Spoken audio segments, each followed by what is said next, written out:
Olá, meu nome é Clóvis Colares, eu sou médico de família e a gente vai dar continuidade à disciplina de Princípios da Medicina de Família e Comunidade. Vamos abordar sobre uma ferramenta muito importante para o médico da atenção primária à saúde, que é o método clínico centrado na pessoa. A gente vai fazer uma aula um pouco mais rápida do que se fosse no modelo presencial, para não se estender muito, não ficar muito cansativa. E a gente vai também fazer algumas ferramentas para tirar dúvidas, para abrir discussões dentro da plataforma de ensino. O objetivo da aula de hoje são três, principalmente, que é diferenciar o método clínico centrado na pessoa do modelo biomédico, que é o modelo mais tradicional, decidir pela melhor abordagem em relação aos problemas de saúde a partir das necessidades do paciente e também obter uma participação ativa da pessoa durante a consulta clínica, para que ele não seja apenas um ser passivo das condutas do médico. Para a gente poder, então, dar seguimento, a gente vai primeiro conversar um pouco, e eu vou explicar um pouco para vocês sobre o modelo biomédico, que é um modelo mais tradicional, um modelo bastante frequente no dia de hoje, mas não tem um intuito aqui de aprofundar muito sobre esse assunto. A gente vai apenas conhecer ele melhor para poder servir de comparação do método biomédico para o método clínico centrado na pessoa, que é algo mais adaptado para a nossa realidade de atenção primária à saúde.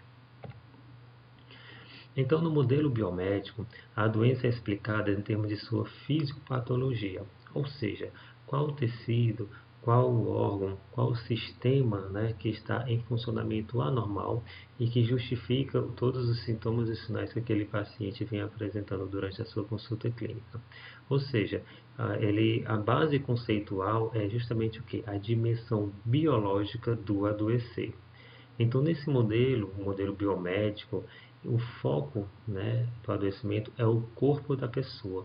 Qual a alteração estrutural do órgão ou do sistema que está acontecendo naquele momento. Diante disso, o raciocínio clínico do modelo biomédico é baseado na anamnese com perguntas fechadas e focadas para tentar descobrir quais são os sintomas que o paciente vem apresentando. A partir daí, o médico ele vai fazer um exame físico, procurando sinais, né, que justifiquem essa disfunção desse órgão. Vamos supor, ele vai ver se o paciente não apresenta um sopro cardíaco, se não estertores pulmonares, sibilo. Se ele tem uma dor abdominal e não apresenta uma descompressão brusca dolorosa, que região do abdômen está doendo e etc. Caso seja necessário, ele vai também realizar exames complementares para poder confirmar aquela hipótese diagnóstica que ele acredita que aquele paciente tem. A partir daí, ele consegue confirmar o seu diagnóstico e prescrever então um tratamento para aquele paciente. O plano terapêutico desse modelo biomédico é justamente o que? Restituir a normalidade orgânica, já que o foco, né, do adoecimento da pessoa, a fisiopatologia é explicado pela alteração biológica, né, daquele organismo. Então, o seu plano terapêutico é justamente para tentar restituir essa normalidade orgânica daquele órgão, daquele sistema que não vinha funcionando tão bem e que vinha adoecendo a pessoa. Ele é um método bom, muito bom, para você tratar de problemas agudos ou agudização de problemas crônicos. Ou seja, é um método adequado para você estar utilizando em pronto atendimento, nas emergências e nas urgências. Entretanto, quando a gente tenta utilizar esse modelo biomédico na atenção primária à saúde, ele pode trazer alguns problemas. Entre eles, um consumo abusivo e desnecessário da medicina. Ou seja, esse tipo de modelo ele faz com que favorece com que o médico solicite muitos exames, realize muitas intervenções e essas intervenções acabam sendo prejudicial para aquele paciente muitas vezes, né? Ou seja, você começa a cometer um maior número de iatrogenias e aí vai faltar justamente uma prevenção quaternária na nossa prática clínica.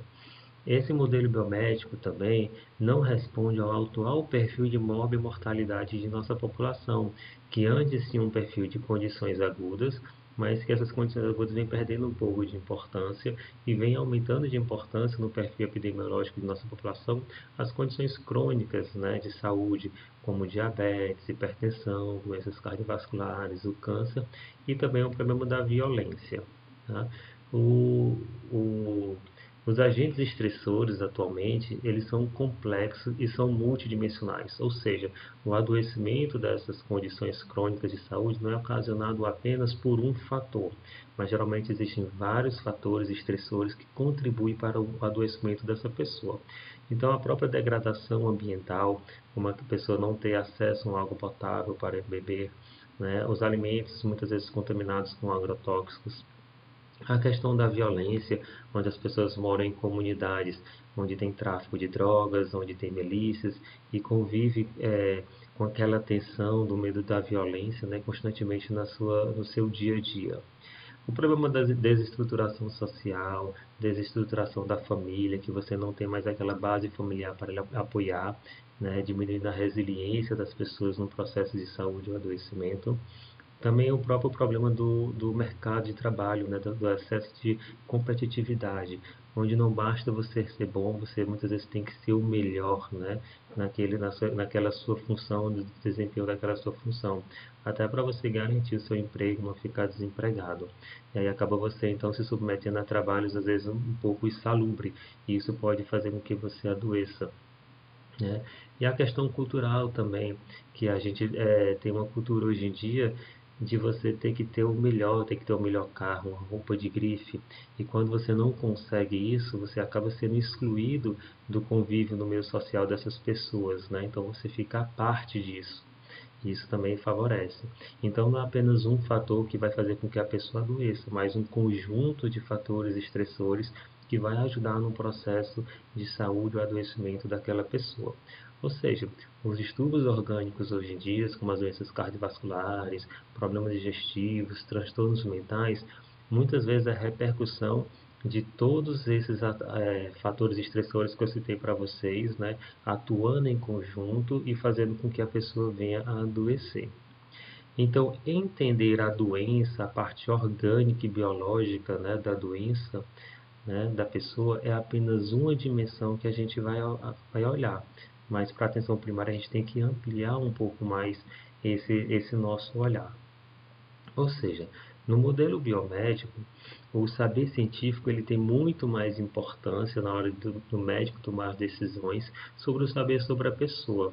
O que a gente pretende, então, na atenção primária à saúde, é equilibrar um pouco mais essa balança, onde o saber científico é realmente importante, mas o saber sobre a pessoa também tem que ter o mesmo peso na hora das decisões das terapias para aquela pessoa, na hora das decisões clínicas que o médico vai ter em relação ao tratamento dessas pessoas.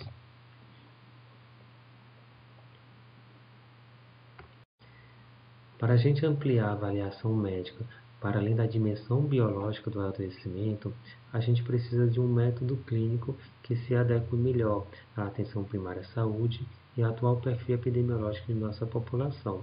E esse método seria um método clínico centrado na pessoa. Esse método clínico ele é composto por 4 componentes, que é explorando a saúde, a doença e a experiência da pessoa com a doença. O segundo componente é entendendo a pessoa como um todo, inteira.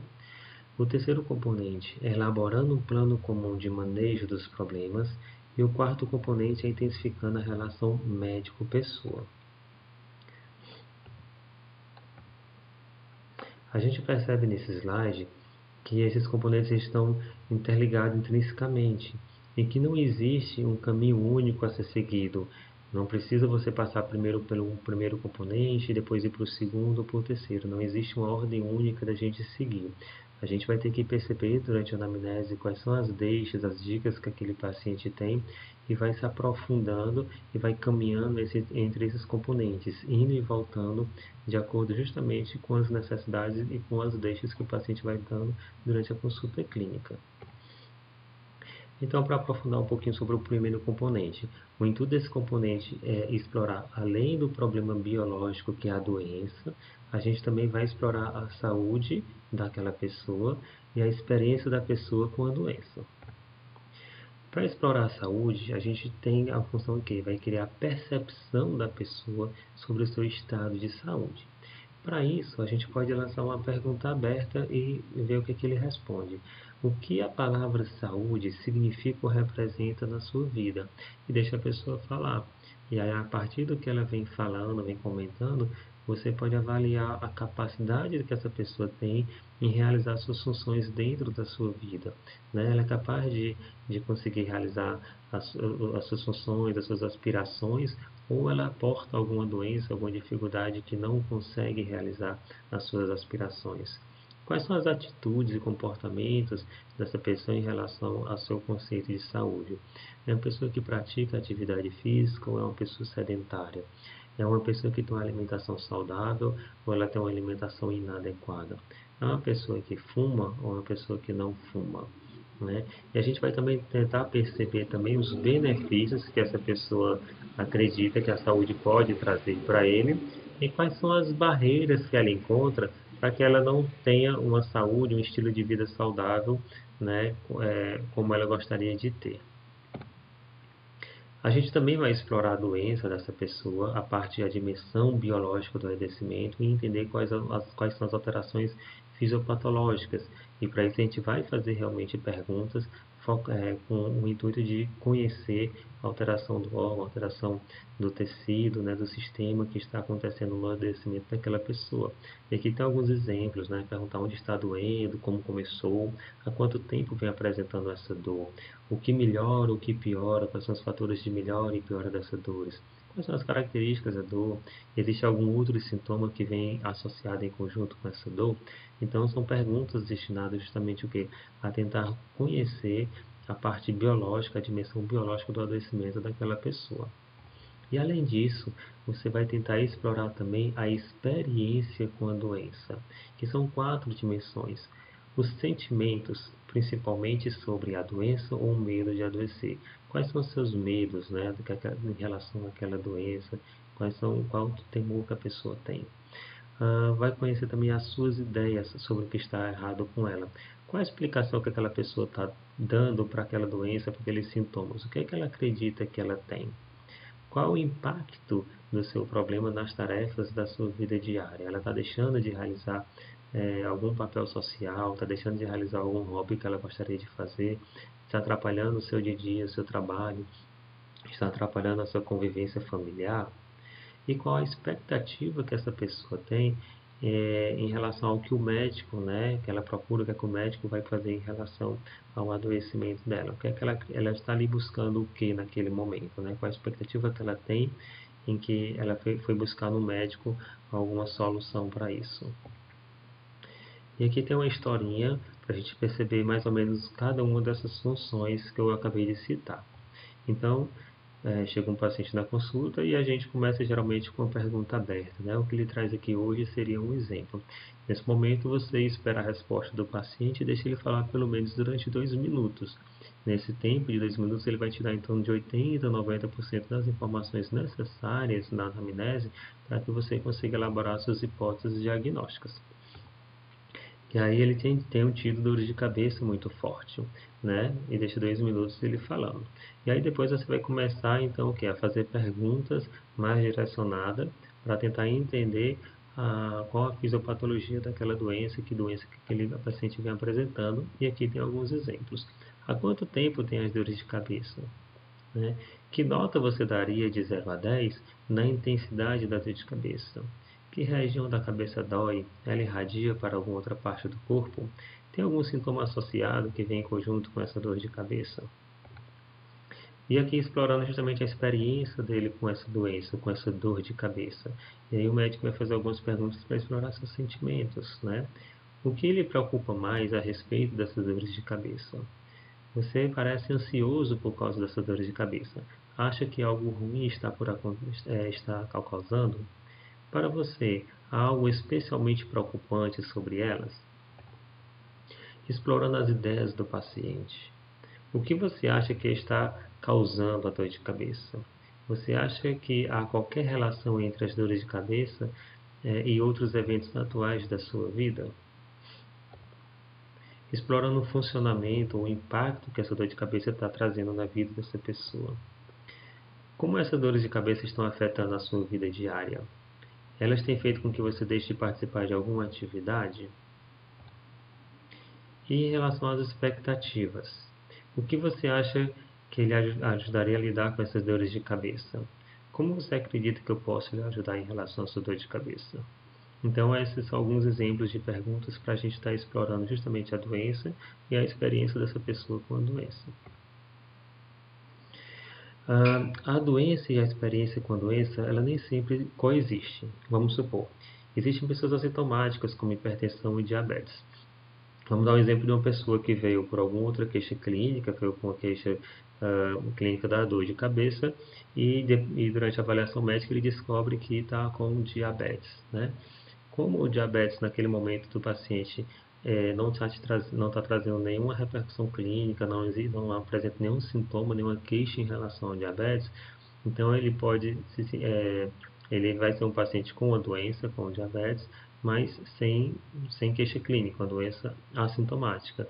E se o médico não trabalhar muito bem, assim, explicar a importância do diabetes, a importância do tratamento, ele não vai se sentir doente e pode ser uma barreira para que ele siga o tratamento proposto pelo médico para o diabetes.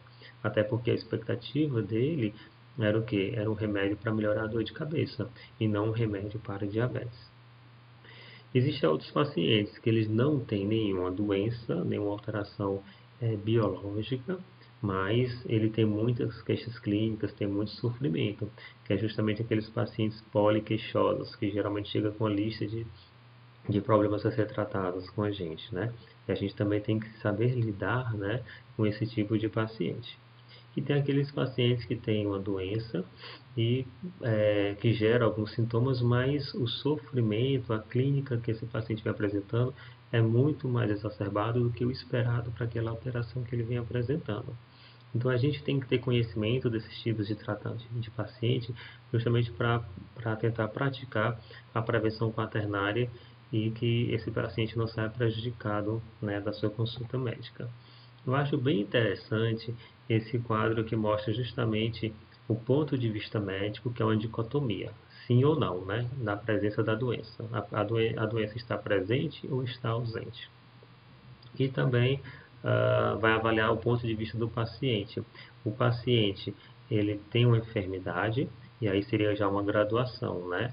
Ele tem uma enfermidade importante que traz muito sofrimento, que traz um sofrimento moderado, traz pouco sofrimento, ou ele não sente nada, não tem nenhuma enfermidade. E aí, se a gente olhar para o quadro da prevenção quaternária, qual é a situação principal? É aquele paciente que não tem nenhuma doença, mas tem muita queixa clínica, né? São os pacientes poliqueixosos. E se você não perceber que pode se tratar de um paciente nesse estágio, que não tem doença, mas tem queixa clínica, você vai acabar solicitando muitos exames complementares, realizando muitas intervenções nesse paciente, e aí você começa a fazer o quê? Iatrogenia nesses pacientes. Então, é você justamente perceber quais são os pacientes que se encontram nessa situação e lançar mão da prevenção quaternária, através de orientações, explicações e educação desse paciente. Eu trouxe esse vídeo para a gente tentar perceber um pouquinho, né, da experiência que essa pessoa tem em seu adoecimento, certo? Qual é os sentimentos dessa pessoa e a ideia que essa pessoa tem em relação ao seu processo de adoecimento. Então, vocês vão assistir esse vídeo e vão tentar perceber justamente as ideias e a experiência que ele tem em relação ao seu adoecimento.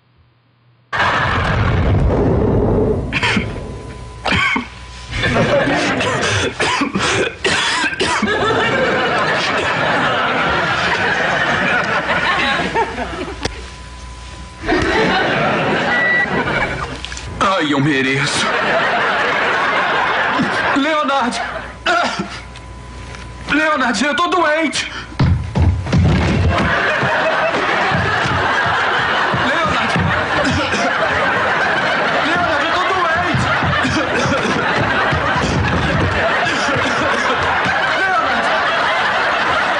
Leonard! Leonard! Leonard, meu cobertor caiu e meus seios nasais dói muito quando eu abaixo. Leonard.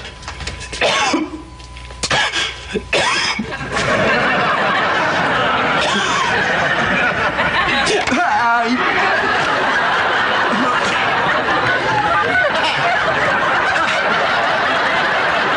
Oi, Leonard, você está onde? eu tô no trabalho. Às 6:30 da manhã? De um domingo? Por quê? Porque pediram pra eu vir. Eu não ouvi o telefone tocar. Me passaram um SMS. Pois é. Como eu tinha previsto, eu estou doente. A minha temperatura sobe exponencialmente desde as 2 da manhã e eu estou produzindo catarro em quantidades assustadoras. Você tá brincando? Não, e tá piorando. Ele começou claro e agora tá ficando verdinho. Ah, descanse bastante e beba muito líquido, tá? E o que mais eu ia beber? Gases? Sólidos? Plasma ionizado? Bebe o que você quiser. Eu quero sopa. Então faz sopa. Nós não temos sopa. Eu tô no trabalho, Sheldon. Isso aí é um cachorro? No laboratório? Estão treinando cães pra usar as centrífugas pra quando precisarem de cães que saibam usar as centrífugas pra cientistas cegos. Eu tenho que ir. Então, a gente percebe aqui, assim, quais são os sentimentos que essa pessoa tem, né, nesse paciente. A gente percebe um claro exemplo daquela pessoa que tem uma patologia, mas que os sentimentos, a angústia, né, o sofrimento é muito maior do que o esperado para a patologia que ele tem, né? E nesse momento a gente vai justamente avaliar o quê? Quais são os seus medos, quais são as suas angústias, por que que ele se sente com tanta queixa clínica em relação ao adoecimento dele, né? E a gente vai tentar avaliar também qual a expectativa que esse paciente tem na nossa consulta clínica, quando chega esse paciente muito poliqueixoso. Então, a gente vai avaliar a expectativa desse paciente, que é outro cenário, não é com o médico, não é com consulta clínica, mas assim, só para exemplificar um tipo de expectativa que o paciente pode ter em relação ao seu tratamento, ao cuidado que ele está precisando naquele momento. Vou tentar colocar aqui o vídeo.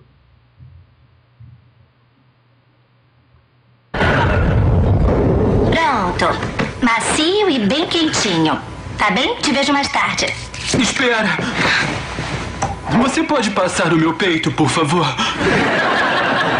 Ai, Sheldon, não pode passar sozinho. É que a minha mão fica com um cheiro muito estranho. Mas, Sheldon... Passa.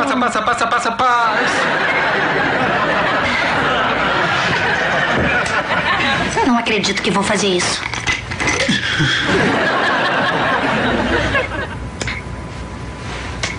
Não, no sentido anti-horário, senão meus pelos embolam. Desculpa.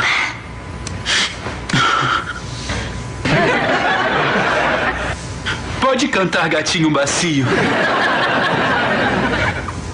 O quê? A minha mãe cantava pra mim quando eu ficava doente. Ah, desculpa, lindinha, não Eu conheço. te ensino. Gatinho macio, gatinho quentinho, bolinha de pelo. Gatinho feliz, dorminhoco, miau, miau, miau. Agora você.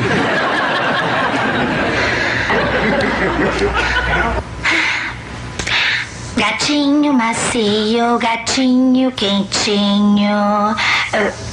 Bolinha de pelo. Não para, não. Bolinha de pelo.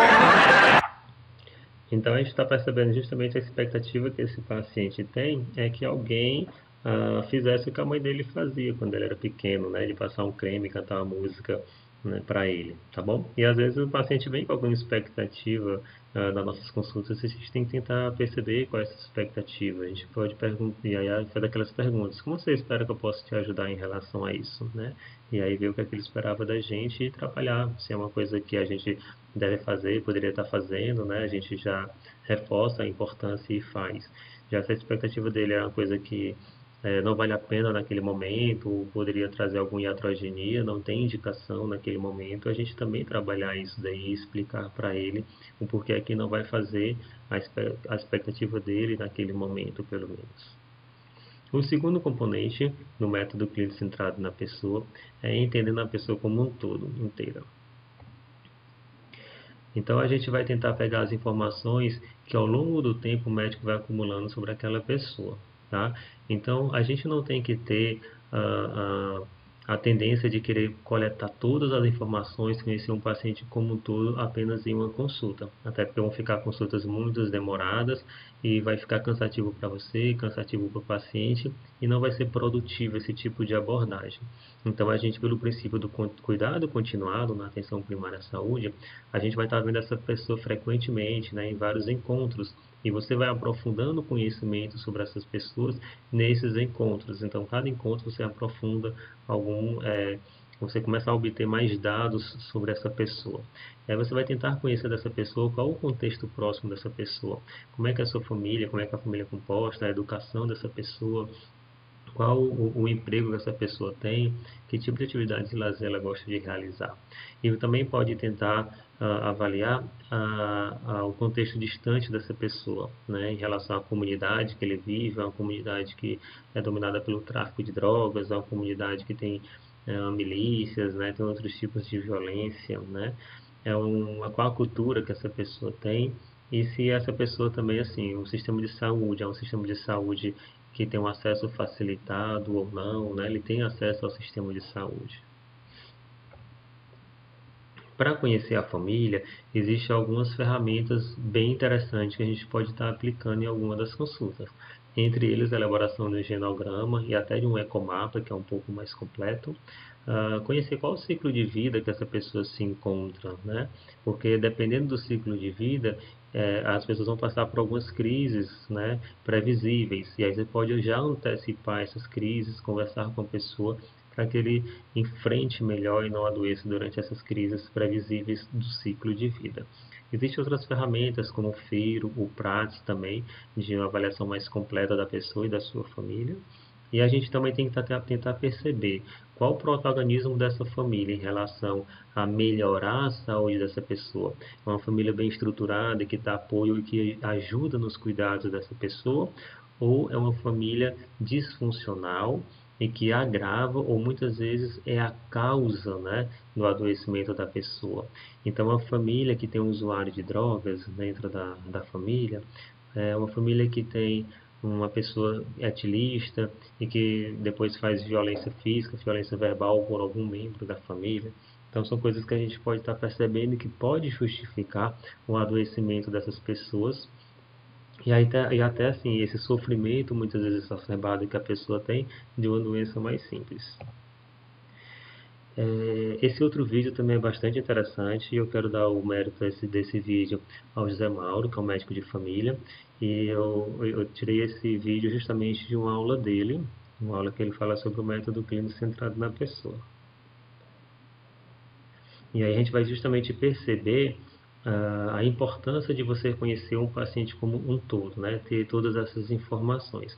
Então, quando chega um indivíduo desse para consultar, com algumas queixas clínicas assim, importantes, não muito explicado, quando a gente não explicava pela doença, a parte biológica, quando a gente começa a ampliar nosso olhar e conhece o contexto onde essa pessoa está inserida, aí sim você começa a perceber os sofrimentos que ela vem apresentando, por que ele está com essas queixas, esses sofrimentos. Vou dar aqui o play. Então, se chega uma pessoa dessa para se consultar, você tem que depois entender que ele é um entregador de pizza demitido por atraso nas entregas. Ele é um freelancer como fotógrafo no jornal com chefe descontente. Ele também estuda, só que ele atrasou a entrega do trabalho. Ele é criado por uma tia-avó, mora em um cortiço, é apaixonado pela sua vizinha. Ele é um Homem-Aranha. E essa vizinha é apaixonada pelo Homem-Aranha. E ele vem apresentando problemas com a sua teia, apesar de ter inimigos poderosos. Ou seja, ele vem apresentando um momento de crise existencial, né? E quando você consegue perceber o contexto onde ele se encontra, né? Com vários fatores, né? Estressores, você vai entender o sofrimento dela, vai entender por que ele está com as queixas clínicas muitas vezes exacerbadas também. O terceiro componente é elaborando um plano comum de manejo dos problemas. Para isso, a gente tem que ter a concordância de 3 principais áreas, que é a definição do problema a ser manejado. O médico e o paciente tem que ter um problema em comum a ser manejado e não o médico pensar em um problema e o paciente em outro. O estabelecimento das metas e prioridades do tratamento desse problema e identificar quais são os papéis a serem assumidos pelo médico e pela pessoa. Eu trouxe alguns exemplos para deixar mais claro.